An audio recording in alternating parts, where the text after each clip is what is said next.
खाली पेट यायला खाना खूप खायला, खाली पेट यायला खाना खूप खायला, जीवराचे अंगण में यायला, सामान चले काकाली यायला,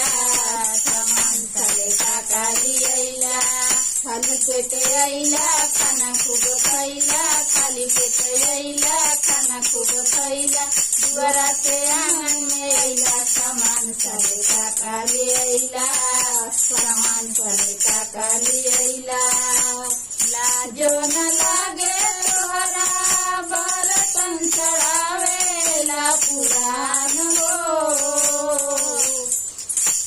लाजो न लागे तोहरा बर्तन चढ़ावेला पुरान हो,